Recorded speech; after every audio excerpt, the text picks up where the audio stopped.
Hello everyone, today we're going to be making rosewater, which not only tastes great but is actually good for your health as well. And if you use it as a spritz, you will smell great too. It also has the added benefit of being free to make. If you have some rose bushes or access to rose bushes, it's just going to cost you the electricity to distill it. So before we get on to making it, which is super easy, I'm just going to run through why you should make it. Now, health reasons, it contains a number of antioxidants including flavonoids and anthocyanins. It's nutritionally dense, it's got vitamins A, C, E and B was the other one. It's a mood enhancer. There have been scientific studies that show it actually calms the nervous system. It has anti-inflammatory properties, and again, more studies. There was a pharmaceutical study to show it can be used to relieve external inflammatory pain. If you use it on your skin as a tonic, it has a natural astringent quality that makes it helpful for treating skin blotchiness. You can spray it on the skin after cleansing, and that will help your skin better absorb your moisturizer. It's, as I said, it was anti-inflammatory, which makes it really good for treating redness, especially eczema and rosacea. It's really hydrating. To hydrate your skin, you can drink the rose water, which benefits your skin from the inside out, or you can make a rose water toner or facial mask, which will give your skin a fresh, dewy look. It's also anti-aging and can even reduce frizz if you have frizzy hair, as it uses its moisturizing properties for your hair as well. As I've mentioned, it is really delicious. I love floral flavors, and I love the rose flavor as well.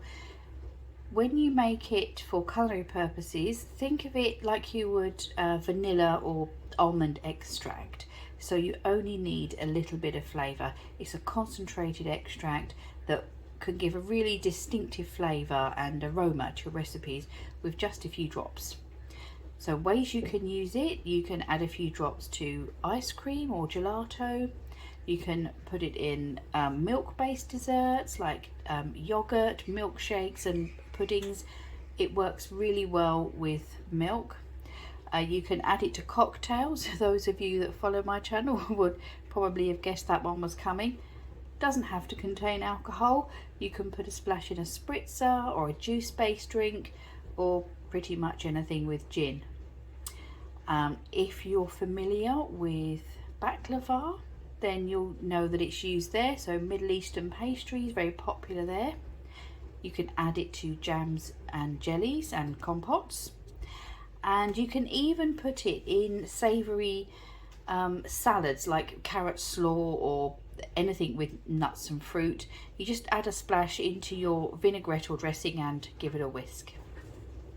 There are so many other uses to rosewater, and if you've ever followed a recipe that's asked for rosewater and you've seen the price of it in the supermarket, when you see the quantity that this makes, this is just one bottle, at the end, you will not need to go out and buy another one again as long as you've got access to a rose bush.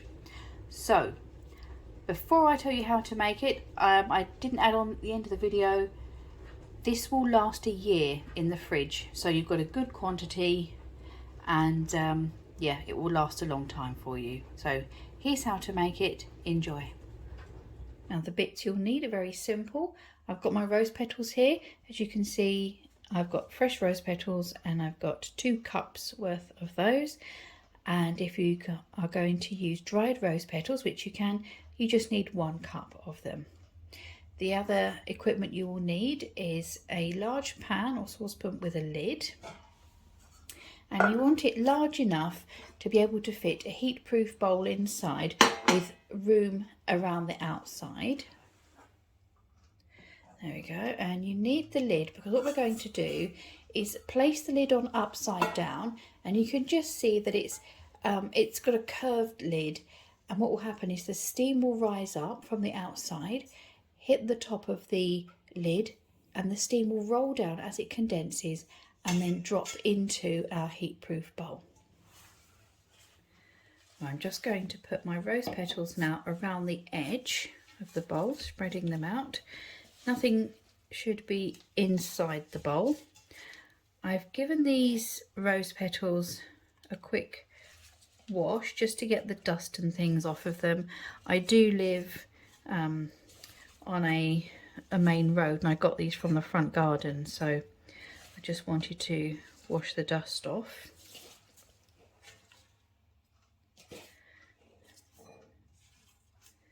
There we go. So 2 cups of fresh rose petals, 1 cup of dried, and to this, just around the outside to cover the rose petals, about 5 cups of water.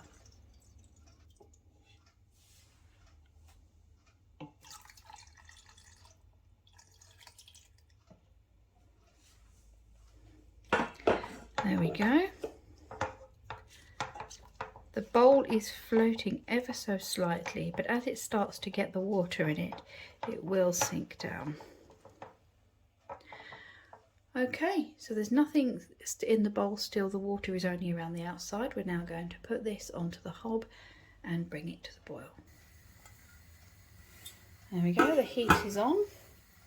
Once this comes to the boil, you want to reduce the heat and simmer. Then the condensation will be happening on the inside. To make the process go even quicker, you can put some ice cubes on the top once it has started boiling and you've reduced the temperature so that it's just simmering.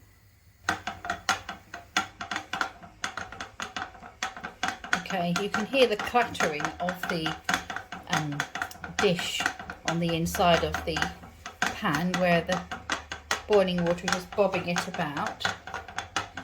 So I'm just going to show you, if I can lift this lid slightly, show you what's going on inside.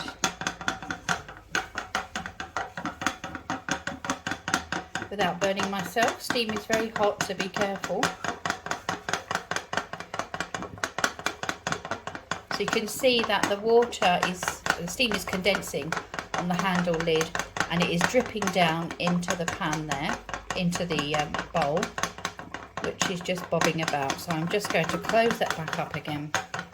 Make sure it's sealed so that the steam can condense nicely. Now you basically want to keep this going until your rose petals have lost their colour, so they've gone quite pale and mushy. And then we'll just keep going and see what we end up with. Now this has been going for about 20 minutes. I've just had another peek. Obviously don't want to peek too much because we don't want to let the steam out. And I can see that the rose petals have gone pale. So I've just turned the heat off and I'm just going to let it cool down like this so that any steam that is on the inside of the lid can condense and drip down into our bowl. Now this has been a good couple of hours. Just wanted to make sure that this was totally cool. You can see where it's been condensing.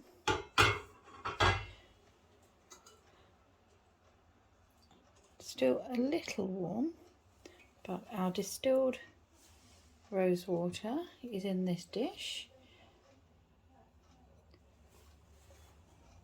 And I'm just going to strain it into a bottle.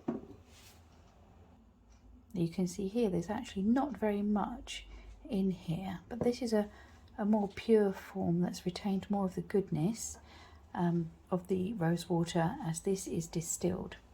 Now what we've got left in our pot here, you can see that the leaves, they were very bright red, they're now very pale, but we have this lovely rose coloured water in there. This can be used as well. So I'm going to bottle this one as well. What I will do is with the more, with the distilled form, I will use that in my cooking, and with this one I will use this for like facial toners and a cooling spritz, that kind of thing. As you can see, I'm just running it through coffee filter paper just to remove any bits that are in there.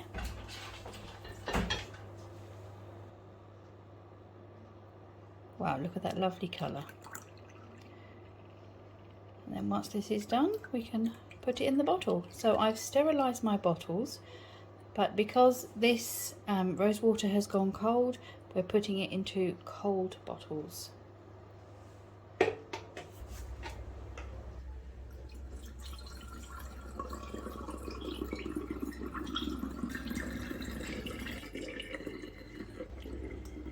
And there we have my supply of rose water, which should last me the year.